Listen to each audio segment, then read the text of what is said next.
Hello, everyone, and welcome to Exploring Awesome.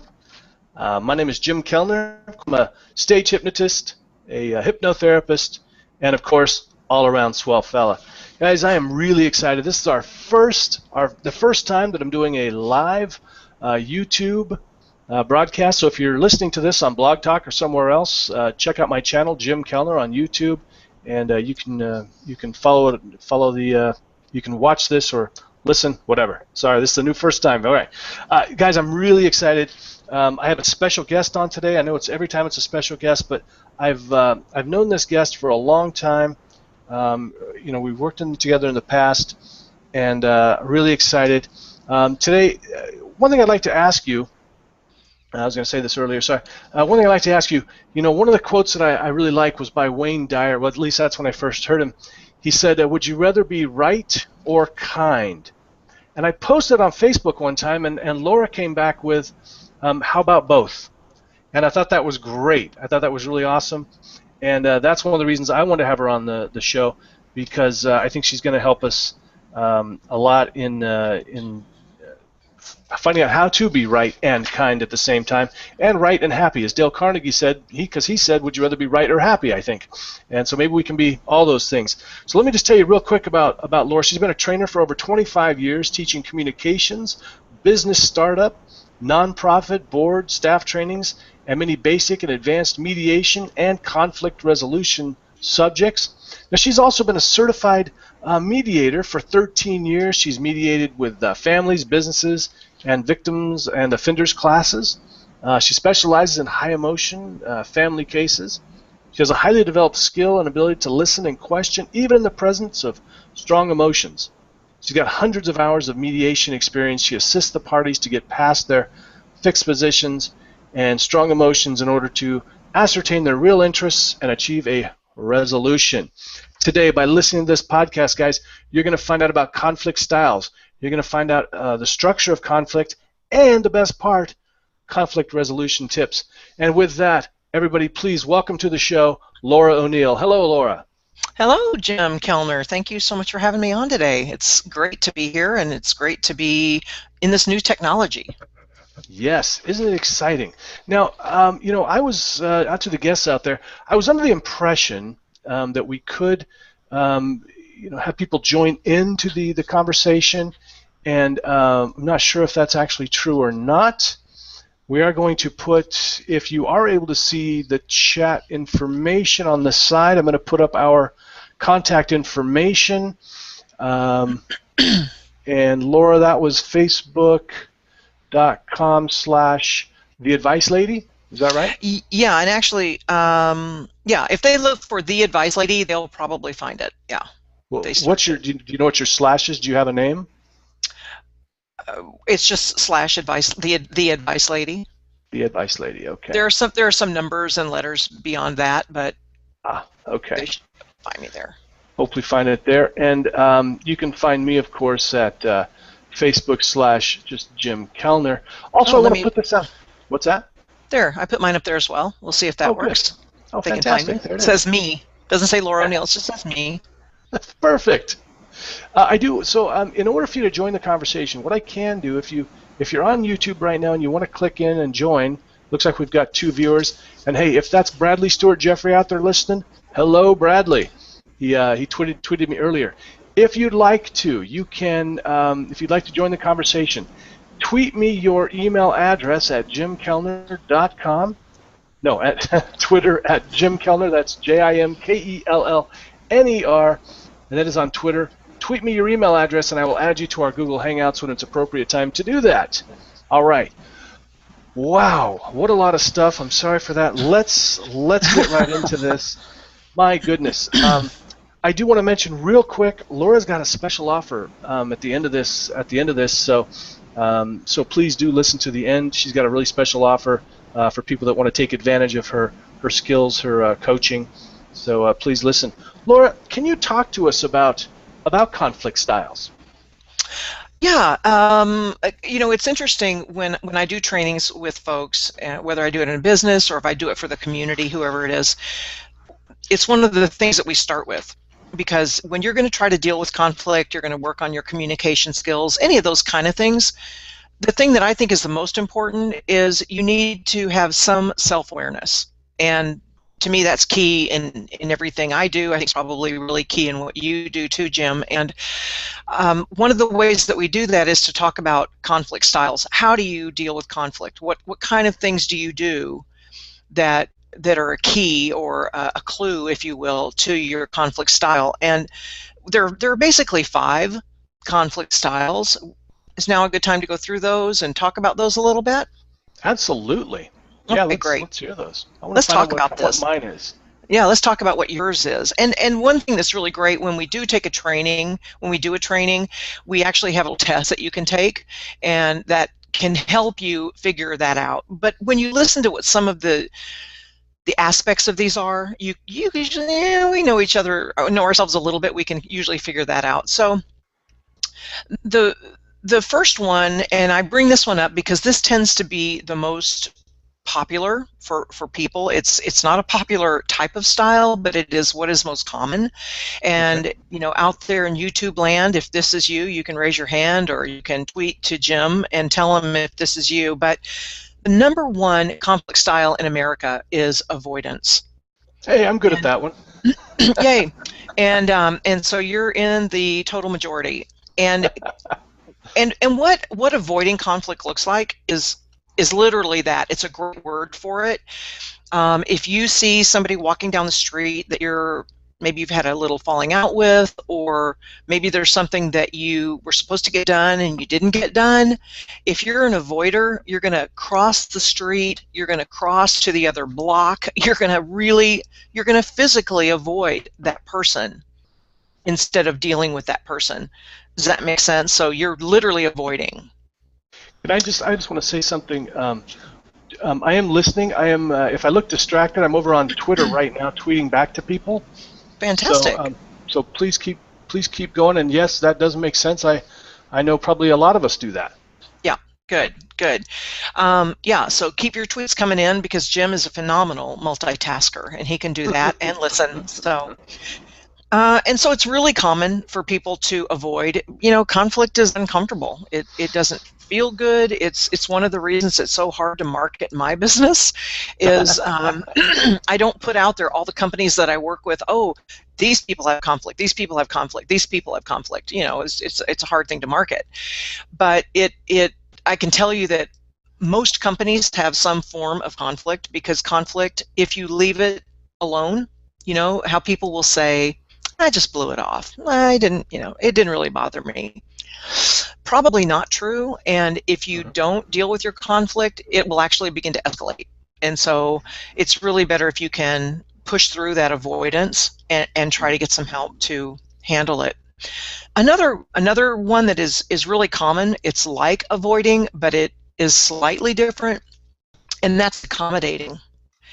And when your conflict style is to accommodate someone, the way that looks is to say, oh, Jim, you are absolutely correct. It was completely my fault. I am so sorry. It will never happen again. You are absolutely right. Oh, yes, that opinion is spot on. You're the dude. Oh, I like that. Right. That's a popular one if it's not you. Right. So, you know, I want to accommodate you, and sometimes if you're someone who's ever heard, oh yeah, I'm so sorry, you're absolutely right. Out there in YouTube land, have you ever thought to yourself, what are you sorry about? What exactly is it that you're sorry about? And it's because sometimes people apologize or they accommodate so soon that you can tell it's simply to avoid the conflict. It's not really because they're truly sorry. So, you know, that's another behavior. It's another way that people deal with conflict. So, excuse me for 1 second. So, if somebody says something like that, you're saying that they haven't just seen it your way oftentimes, but they really are just kind of placating you and just ignoring it. Sometimes, yeah, that's what I'm saying. Not all the time, of course, but right. But absolutely, sometimes that's the way it is because people are so uncomfortable. I mean, I have seen people use these two behaviors, the avoiding and the accommodating, for example, in the workplace, they will leave their job. They will quit their job. They Wow. will literally say, I would rather quit my job than go to a mediation session. I would rather quit my Wow. job than to have to deal. So it isn't really even the data or the content of the issue itself, as much as it is just they've couched this thing in conflict, which they can't handle, and so they just will totally leave it. People leave marriages, they leave relationships, they leave jobs, they leave conversations, not because of the data, but because they have this feeling that there's a confrontation coming, there's a conflict coming, and it's that alone that they can't deal with. And that's why people need help. I mean, people need help from you in what you do to deal with conflict, and people need me to help them in conflict. Make sense? Fantastic. It does. I think Yeah. anybody that can help us kind of navigate that, because for some of us that's not an easy thing to do, and it is uncomfortable. Well, I guess probably for a lot of people. And here's something I always wonder about too. Now, do some people just find it? I mean, because there are those people that are just very forthright. They just tell you whatever's on their mind. For them, in your experience, do they find that uncomfortable, but they do it anyway, or is it just it feels good to them to do that? Well, it's a brilliant question, actually, because the third type of conflict style falls under the word of competitive. It falls under being a competitor. And the way that looks is that people they need to win. They absolutely need to win. They need to win an argument. They need to seal that deal. They need to win on a sports team, and they need to win in arguments. And what we'll do after we talk about these and give you just this overview, we'll also talk about the goods and the bads. You know, what are the benefits of having this, and what are the negatives? So there are some negative things with competitors who they have to win at all odds. They have to win, and there are some phenomenal benefits to being competitive as well, and we'll talk about those in just a minute. Okay. And so the last two, those are the three. We've got avoider, accommodator, and our competitor. But then we've also got the person who is the compromiser. And a lot of people will think that that's the ultimate. You know, that's what we have to have, and we have to compromise. However, when you compromise, what's happening is you're really not getting every single thing you want or every single thing you need.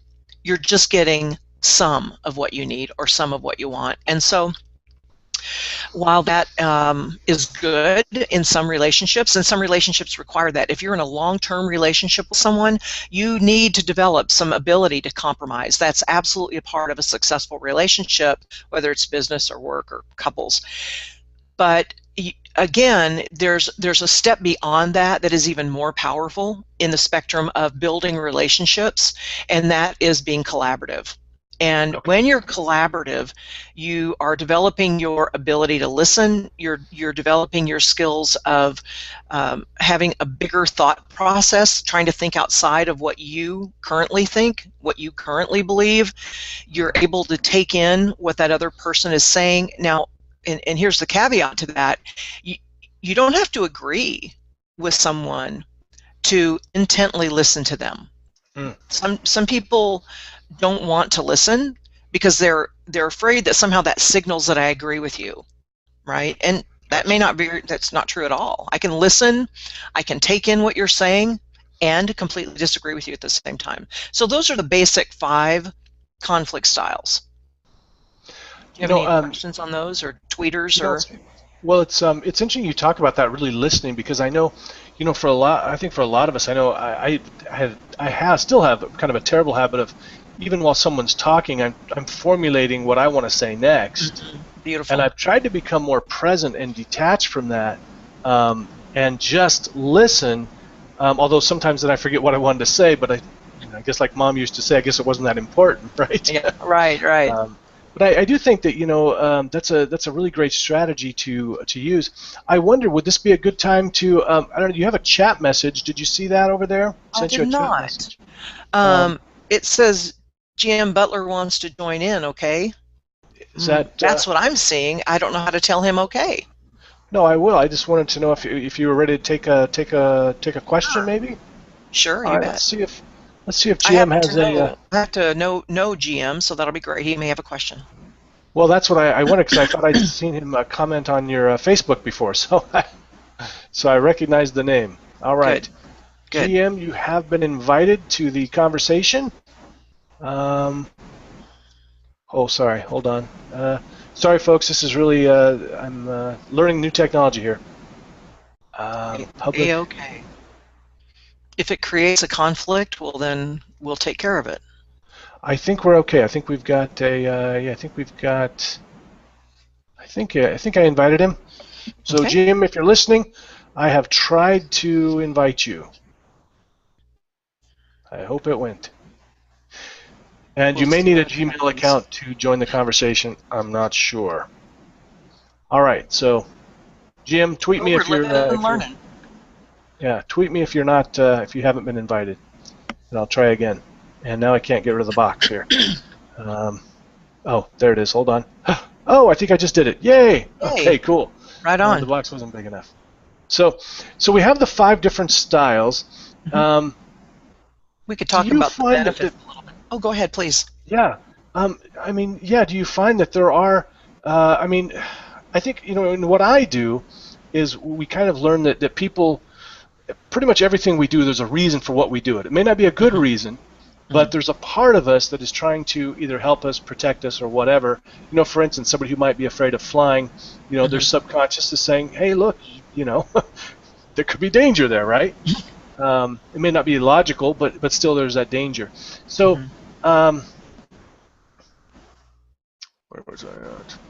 Anyway, so what are some, are there advantages to honestly, I lost my train of thought. I'm sorry. So, are there? I'm reading your mind a little bit. Okay, good. Are there advantages and disadvantages to these? And here's the deal. You touched on a good point there, and that is that all of us have the ability to have all of these different skills, but there's one that we tend to fall back on. There's one that we tend to say, oh, this is my go-to thing. And when I'm not thinking about it, when I'm under stress, when I'm really nervous, it's the go-to thing that it's the skill that we go to, if you want to call it a skill. Mm-hmm. It's the place that we go. But what we also see, especially when we do this training in the workplace and people take that test, we find that we can develop skills, we can become more aware, and we can adopt these other ways of being. So this is a good segue into what the benefits, the pros and cons are of each of these. Mm-hmm. The negatives for the avoider, the person who just wants to avoid conflict at all, at all cost. The benefit is that it is in the short term, it's very safe. If you're talking, to use a big, horrible example, if you're talking about domestic violence or violence at all, if you're an avoider, then that's going to be good right now. That's going to be really good that you're an avoider. You're going to do whatever it takes to get away from that, and that is a really good thing. An avoider who is in a long-term relationship that you might term a healthy relationship or a good relationship that they want to keep going, the negatives for an avoider are that usually they don't ever get their needs fully met because they're just avoiding the situation. They're living usually with like a low fever conflict. They're living with this low feeling all the time, this energy spend around this, whatever this issue is or issues in the relationship. So that is a negative. They can begin to feel bitter because this thing is eating away at them. And that's very similar also for the accommodator. It's interesting. I had it's interesting you mentioned this because I actually had a client one time who, I don't remember the exact reason. We'd gotten to about 3 sessions in, and she still was having some trouble with the weight loss component. And so I did a special technique to help her to put the past behind her. And the interesting thing is she came back in and she said, for the last month, I have been so angry. I have been speaking up for myself. I've been telling my husband about, angry at my husband about things that happened on our honeymoon. And she felt like she had finally stopped pushing it all in and finally let it all out, Beautiful, beautiful. and it was a good experience. But I warn clients now too, when I do this technique, you may be a little uncomfortable for a little while that's all coming out. Right. It's a new skill for them. It is, so yeah. They're not going to do it perfectly right away. Exactly. There's going to be some fine tuning, right? Absolutely, absolutely. When we're talking about so same for accommodating as we talked about avoidance, the same thing. With the competitive piece, the pros are that so many people who are leaders have a very competitive style of life. Their lifestyle is competitive, their character is competitive, but so is their conflict resolution style. Okay. And it's really important for them to win, and we need those people, because those kind of people are phenomenal at making decisions. I'm not saying that they make the right decision, I'm saying that they're really good at making decisions. And we need people who can make decisions, because many times the avoider and the accommodator can get stuck. They can get really stuck and they can't make a decision because, what if it hurts somebody's feelings? Well, that's going to bring up a conflict. Yeah, it's going to blow up. Yeah. So you don't get a lot from them as far as they make decisions. I don't mean to say they don't, but your bigger decisions are easier for the competitor. Okay. The problem for the competitor, the thing that comes up the most for them, is that they have stereotypically, let me say it that way, they're not relationship people. Their relationship is with them and their goals. Okay. Right? They're not necessarily relationship one-on-one, me and you. They're not. That's not their number one go-to. So they can alienate people a lot because they're looking at the thing. They're looking at the goal. They're looking at the thing they're trying to achieve, or they're looking at the win. Whereas instead of tell me more about how you feel, you're not gonna get that a lot unless they've had some training, unless there's something that motivates them. Something's happened in their life that motivates them, that says, I need to be thinking about relationships. So compromise, I think we already touched on that it's great, and everybody needs to have that if they're going to have a great relationship. There has to be a part of that. It's a give and take thing. That's a real deal. You've really got to have some give and take. That's important, but you don't always get a sense of fulfillment, a sense of real satisfaction from that.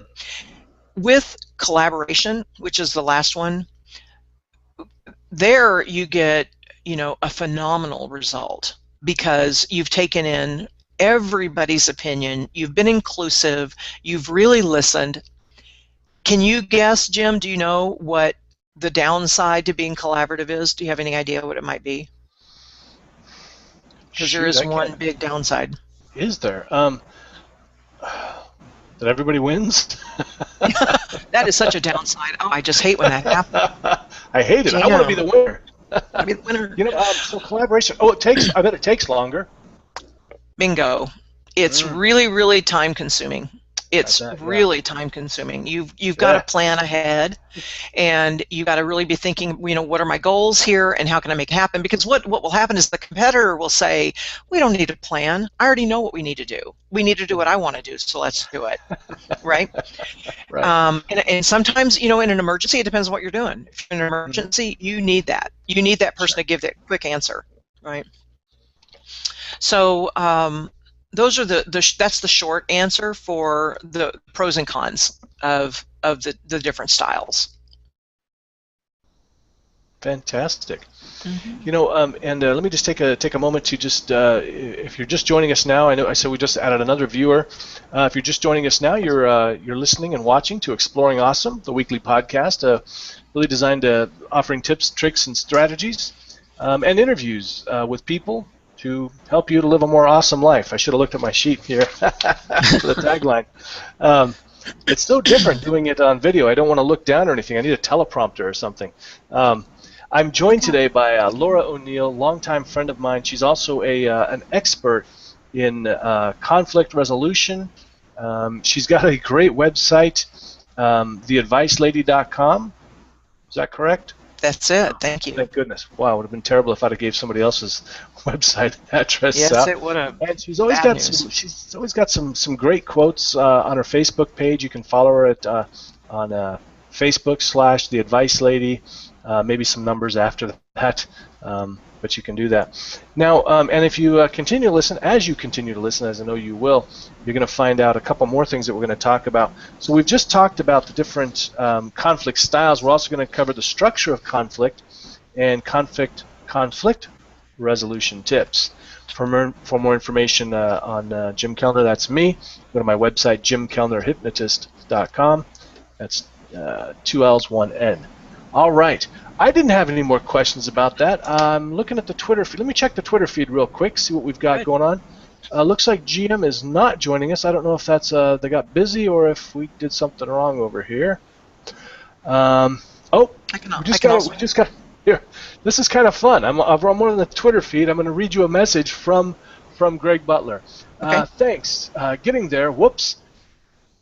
Again, is causing problems with Chrome. I'll just watch it for now. Yeah, that is the thing. The thing with this. Oh wow, that's okay. Sorry. That's the thing with. That's the thing with this technology here. You got to download some extra stuff. It doesn't take very long, really. If you're listening, Greg. You just did it the other day, right, Laura? It took less than 5 minutes, really. Mm-hmm. Now, here's something troubling. B.S. Jeffrey, Bradley Stewart Jeffrey says, on screen I can see Laura, but I can't see you, and I'm not sure why that is, and I wonder if anybody else is having that experience. But really, at least they've got the most important person. Well, so, exactly. Just saying, in fact, really, that is the most important thing. So, you know what? We don't have our. I was going to put the crown on you. They have in Hangouts. They have the effects. Oh wait, there they are. Wait. I should stop screwing around. I was going to put you. Uh-oh. Not sure what I just did.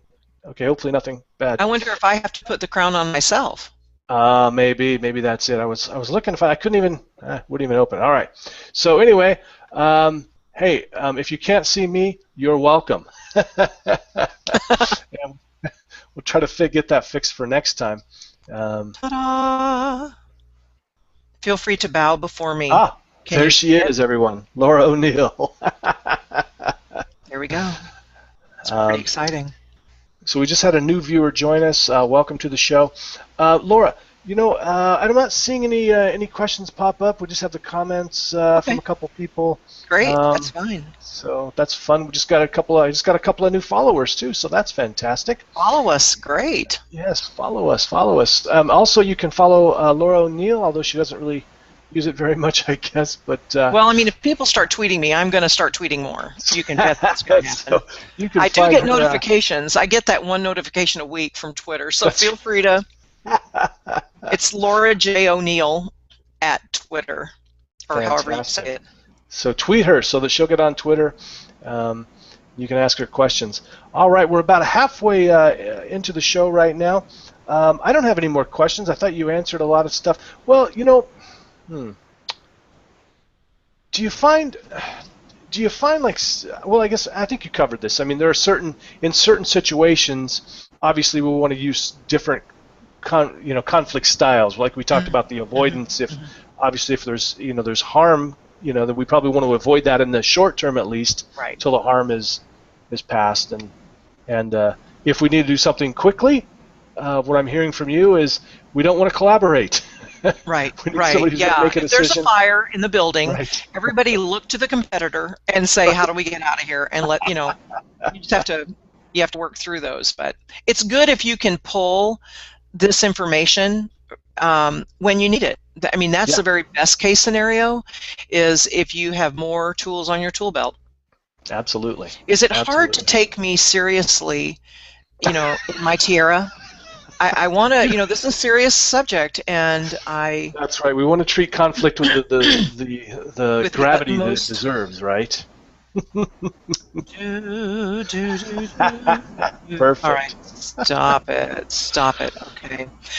Well, I wonder, do you want to talk about the structure of a conflict?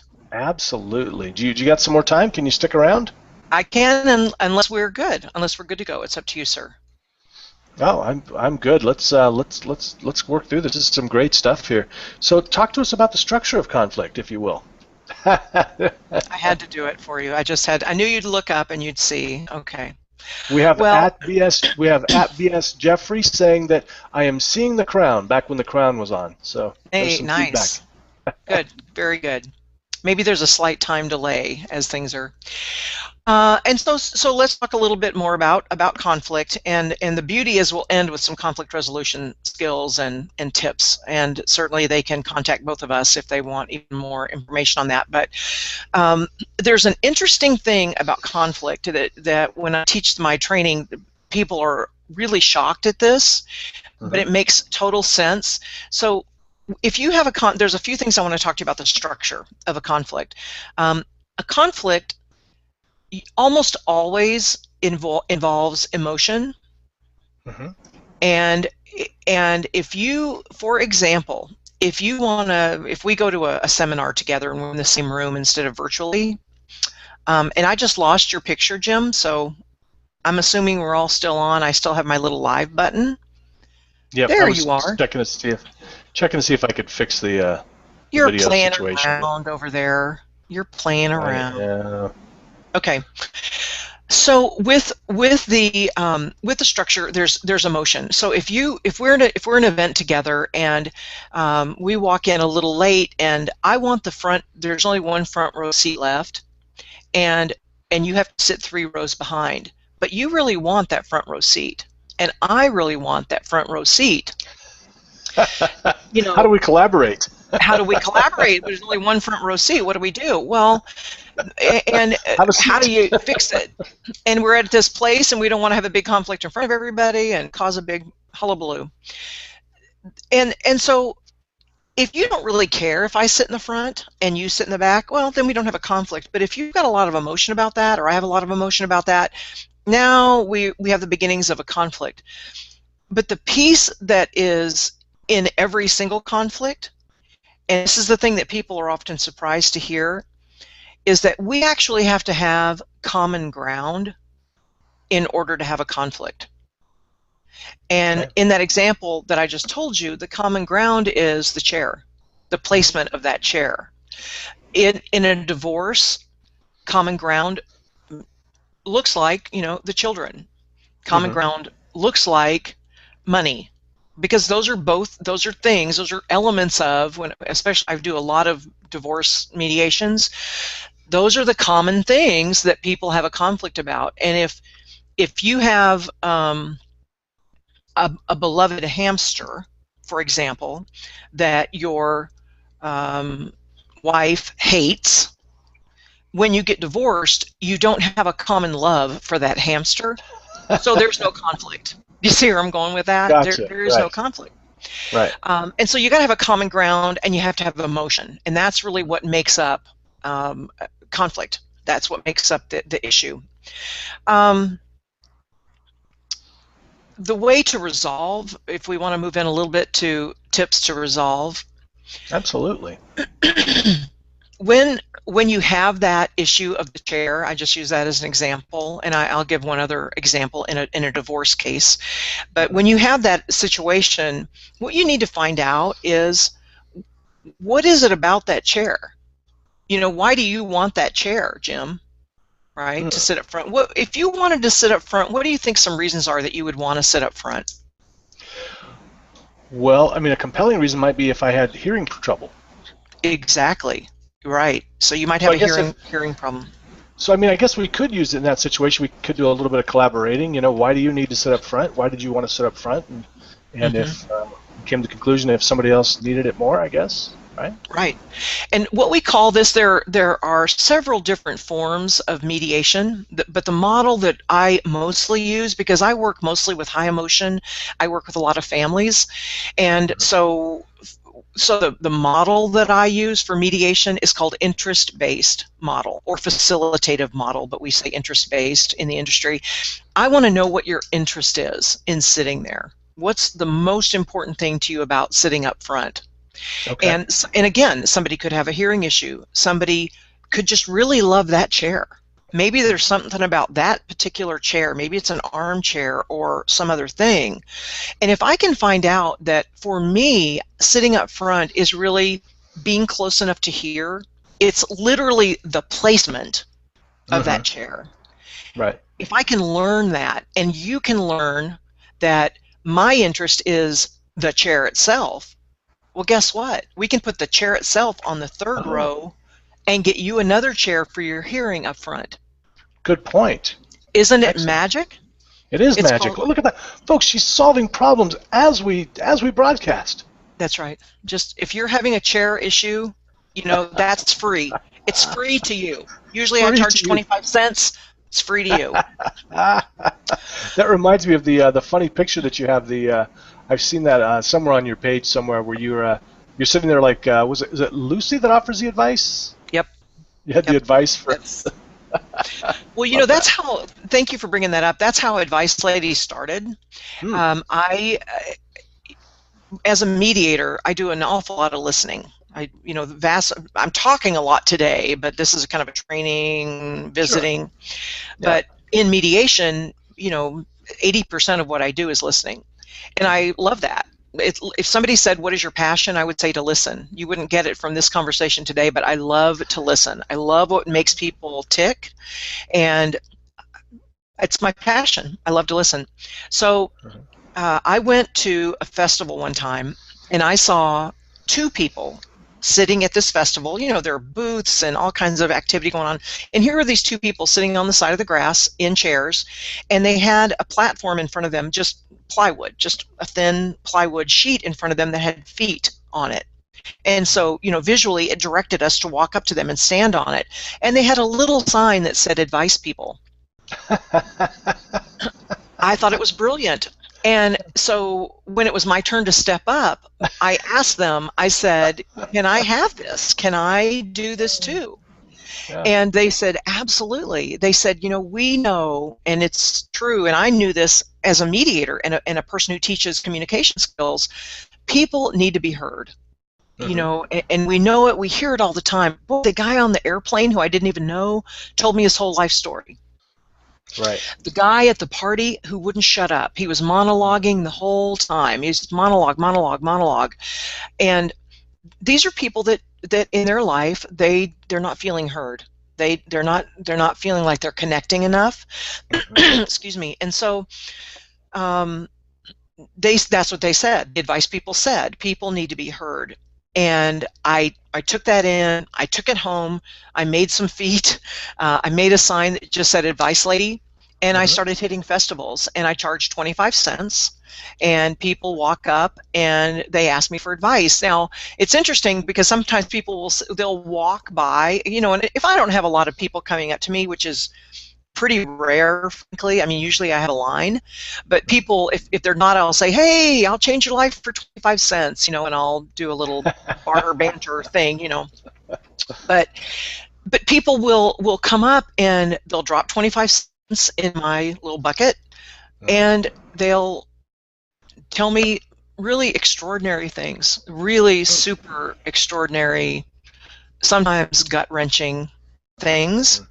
Yeah. And I listen. I'll just listen. And sometimes they will ask for advice, and sometimes I will have not said a word, and they will finish what they're saying, and they will say, "You are brilliant. This was amazing. This was the best advice I've ever gotten." I didn't say a word, literally. And I was just gonna. I started to interrupt. I was just gonna say that that reminds me of a story in Dale Carnegie's work, the How to Win Friends and Influence People. Which, I mean, if you haven't read that book, folks, go read it. It's marvelous. I mean, it's the title's corny, and some of the verbiage is a little corny because it's gosh, almost 100 years old probably. But it reminds me of a story in there he talked about, where he had spent all evening listening to somebody talk about their plants or something, and at the end of the night the person told the host that Dale was a great conversationalist when he actually hadn't said anything. It's really interesting how when you just let people talk, they will, although sometimes that can get can get annoying on a personal basis, but It anyway. can. It can. Well, you know, and I have a tip for you on that as well.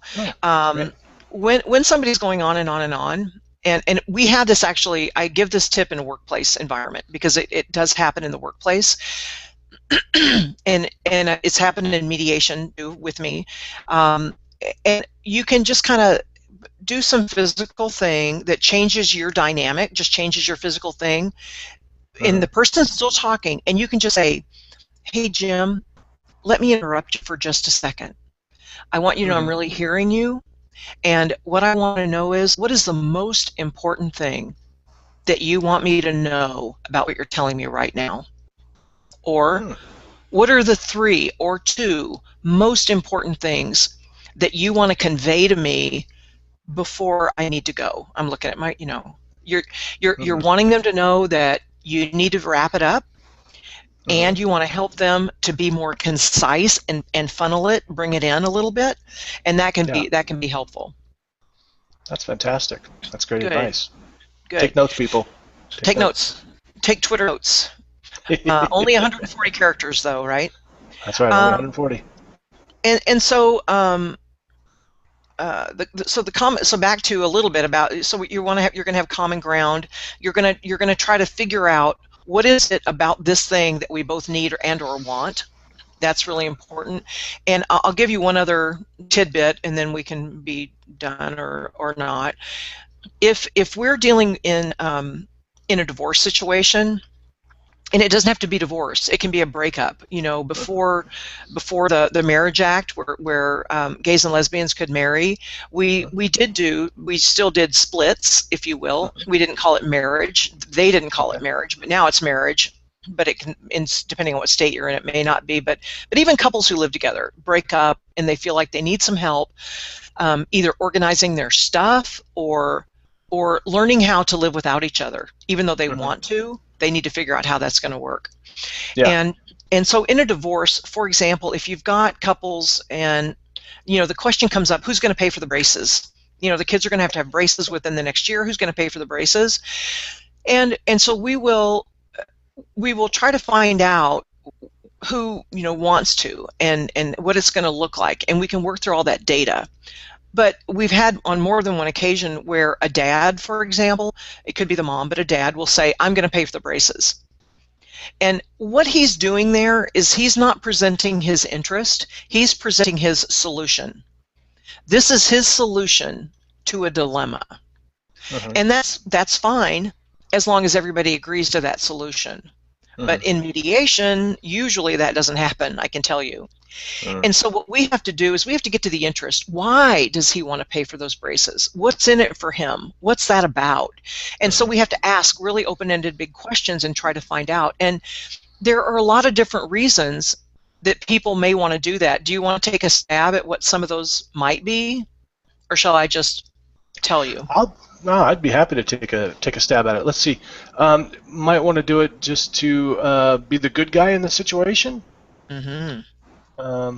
Maybe he thinks he can get out of paying something else by paying that. Maybe just a good person wants to do it. Beautiful. All 3 of those are extremely valid. Absolutely. And we've heard, you know, differing of those all along. And another really common one is, I want my kids to know that I love them. And so the reason we want to find those things out is because if this is about love, that's very different than his solution of money. Yeah. And the money may not get him what he truly needs. And that's my goal as a mediator, is to find out what you truly need and help you try to get that. And that's for both parties, because I'm neutral.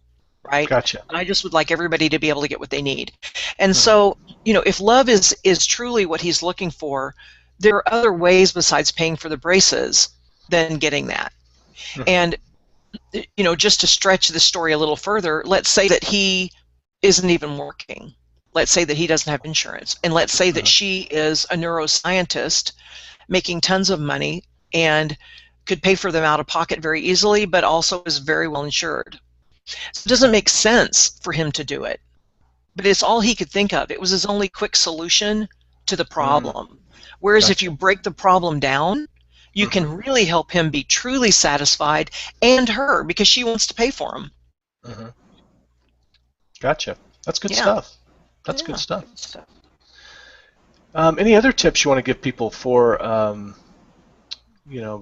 for conflict resolution? Okay. Have we had any tweets at all? We need to Have we have had any what? tweets. Tweets. Oh, let's see what we have here. We may not have any tweets, Well, but it seems like we've got Bradley again. He says that he's been told he has a face to talk to, and he often has trouble getting people to stop talking. So did he? I Bradley, wonder if you could tweet back and ask him if he heard my suggestion about that. Yeah, let's see. Why don't you just tell people again, just in case anybody missed that. Okay.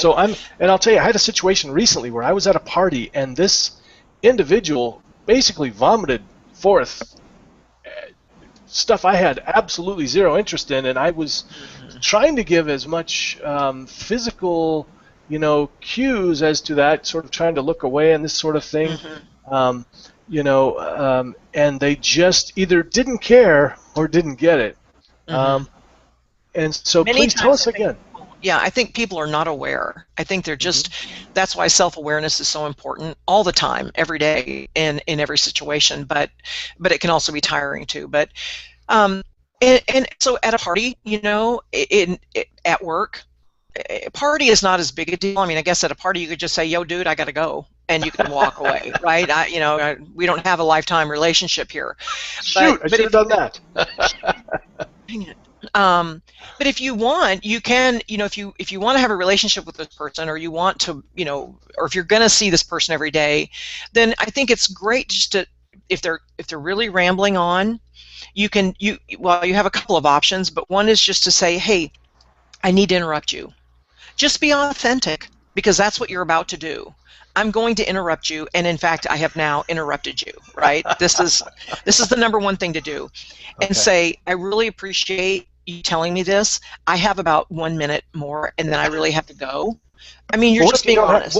Wait, I'm sorry. Let me interrupt you for a minute. Please feel free. What if you're at a party and you don't have to go? You're going to still be there at the party. I still have to go. I don't I don't owe you my explanations, but I got to go. And if you wanted to, you could add, "I really need to mingle. There are some other people here I need to talk to." Okay. So good. I've got a couple. Or what I mentioned before is to say, "Hey," and this would work well at work or something, or in a mediation. If you want to learn about mediation, contact me. But is to say, what's most important? If you had to capsulize the last 4 hours of your monologue, listen, I'm going to have to go, but I really want to know, what's the most important thing you want to tell me from what you've just said? What's the thing that you want me to take away with me? Because I'm taking it away. Yeah, I'm going away now. Well, it puts a parameter around them. Right. Yeah. And it helps them have a structure that they internally may not have. They may have some boundary issues. They may have some issues around, "I need to really feel heard. I need to be heard." And so, I don't think it helps to continue to injure that person. That's true. That's true. But I think you can also take care of you. And that's when we talked about, can I be kind, or do I want to be right, or do I want to be kind? And I think that you can. I don't think you're kind if you're lying. And you're lying if you're listening and you don't want to be. True. And one of the most helpful and scary things that we can do for people is to help them be in reality. And if you want to really, really, may I say, piss someone off, is mess with their reality. That's the quickest way to make somebody not like you and probably throw a hissy fit. So I think you can be kind by saying, "I need to interrupt you." And what you're saying there is, "I'm going to take care of myself now, and let me give you one more offer to take care of you. I'm going to give that to you." And if they go off on a tangent, then you have to really take care of yourself and say, "Jim, I really hear you, and I've got to go. I've got other people I need to talk to here. I've got to get back to my job. I'm going to go now. Period." It's not negotiable. Yeah, and let me just say too. Sometimes I'm pretty good at that, just sort of listening and nodding and feigning interest. Um, and Sometimes, I feel like it's such a selfish action on their part when literally sometimes these people like these folks, they don't ask a single question. This individual spoke for I swear 15 or 20 minutes straight and not once asked a single question. And I got to tell you, if you're one of those people, man, pick up the book, Dale Carnegie's book, really, or talk to Laura, because most people don't want to hear your long diatribe. They want to be involved in the conversation. They don't want to be lectured to. Basically, is what's kind of going on, I think. Right, right. And I guess my question for you is, why did you stay 20 minutes? Good Lord, exactly. Well, I was sort of sitting there and I don't know, trying to be nice, I guess. Yeah. Well, I appreciate that. And we need more people trying to be nice for sure. But we just have to really be tuned to our own reality. And I'm not saying be selfish. I think we can be kind too. But at about 3 minutes in, you can usually get an idea, especially at a party. A party is about mingling and being all over. It's not about this monologuing situation. And I think you just have to take care of yourself. Yeah, I think that being able to say that is a really good way to cut them off gently. Yeah. And like you said, I do like what you said too, because the reason they're doing this is one of the reasons they're doing it is perhaps because they need to be heard. They're not being heard anywhere else. And so if I think about it logically and I go, if it takes me 15 or 20 minutes of my life, once every so often to help somebody feel special and be heard, why not? Right. And I had a person one time say they were kind of going on and on and on, and you may not feel this is appropriate, and I would not feel it's appropriate in every circumstance. I mean, this is communication is a very customized thing. It's not a blanket thing. But sure. After a few minutes, because of the data that they were sharing with me, I said, I'm gonna cut you off for just a second. And I said cut you off. I'm gonna cut you off. And I want to know if you'd like to make an appointment. Oh, nice. That's because you can bring your checkbook. Right. And we can do. This is a party. Right. Right. And this is the session. We're now having a coaching session, and I don't see your checkbook. So we need to talk about that. I got to say the same thing. I listen to people all day long, and I'm happy to do it when we're working together, when we're trying to make change and that kind of stuff. But if it's just I don't want to go into detail about the story because I don't want to single anybody out. But yes, absolutely, on a professional basis, please bring your checkbook and let's talk as long as you want to, as long as it's relevant. But at a party situation, hey. Let's have a back and forth, right? Yeah, I got to mingle, and I think a lot of people like that too. Just are so unaware of they're not even paying attention to you nodding. You're nodding and you're going like they're starting on a story. Like if somebody for example, if another hypnotist came up and started talking to you about something, and you're nodding because you read that same exact article, but they still need to tell you the minutia of that article. Oh yeah. Okay. I'm shaking. I'm letting you know. I read that article. Oh, and then when he said this, and he's okay. We're on the same page now. Let's move to a new topic. I've read the article. You've read the article. You've told me how you felt. Let's move on. But I think those people. I don't think we need to injure them any more than they've been injured. But we also don't need to be injured by them. And so we just have to take care of ourselves. Absolutely. That is. I got to tell you, that is one of the more frustrating things is when someone starts to tell you something and you. For me anyway, and I tell them, oh yeah, I heard that, or I saw that, or you were telling me that before, and then they keep going on with the story. Like, man, could we talk about something else? I don't know. Yep. Anyway, Laura, this has been an excellent talk with you, and I appreciate everyone who's kind of bared with us through the technology. We got a tweet from Greg Butler, says, "Wow!" Exclamation point! Excellent! Excellent! 3 times with 3 exclamation points. And Nice. so really nice feedback there. I do want to remind everybody, please share this if you know people that could benefit from what Laura's got to say. We this will be on my channel at YouTube, which is YouTube/Jim Kellner. And let's see, what else And do I want will to you be say? able to share it on our Facebook pages too, Jim, or no?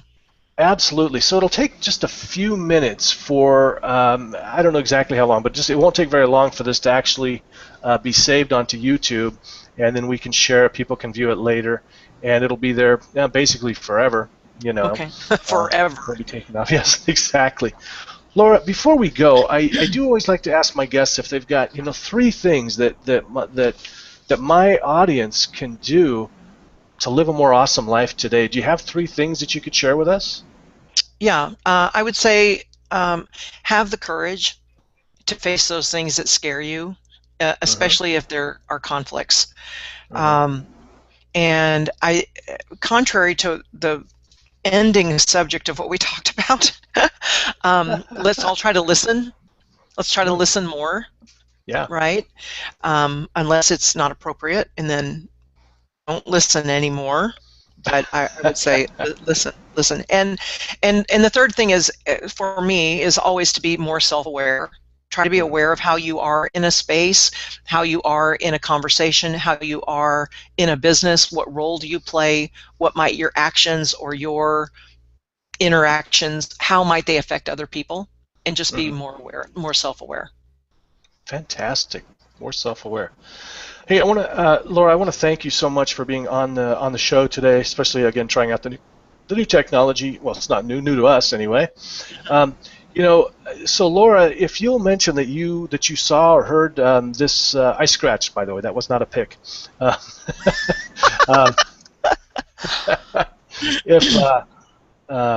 If you mention to Laura that you heard about her from this podcast, Exploring Awesome, she's got a special offer that she's going to make to you for coaching for business, couples, and individuals. And Laura, how can people get a hold of you?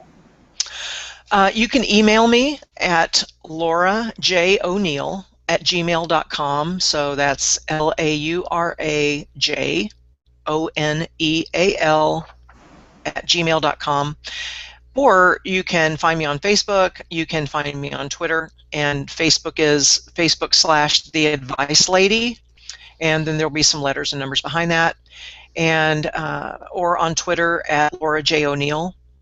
And love to help in any way that I can, and always give you a free first half-hour session to kind of see if we mesh. It may be that we're not a good match for coaching. Usually we are, but we want to see, and then we can talk about moving forward with some coaching, training, whatever you might need. Fantastic. Laura, I just want to, thanks so much for being on. I want to thank everybody that's listening right now live and everybody who listens later. Please subscribe, rate the show. If you liked it, if you didn't, let us know why. I do want to let everybody know that next Saturday, if you're in the Phoenix area, that's April 11th, I will be again doing massage at a workshop, at a conference taught by Cal Jurdy, who's an expert in transformation. This workshop is on persuasion with integrity, which I really like. This guy is phenomenal. If you'd like that, it's an all-day event on a Saturday, April 11th. The website for that is fearlesstransformation.com. And if you mention that you saw that on the website, I'm going to give you a free hypnosis download or CD, your choice, when you come to the show. If you want more information about this show, about hypnosis for help, or for entertainment, visit my website, jimkellnerhypnotist.com, and find me on Facebook, Twitter, Instagram, even Ello. You could be my third follower. Yay! Yay! All right, thanks again, everybody, for listening. Take care, be well, and hey, be awesome.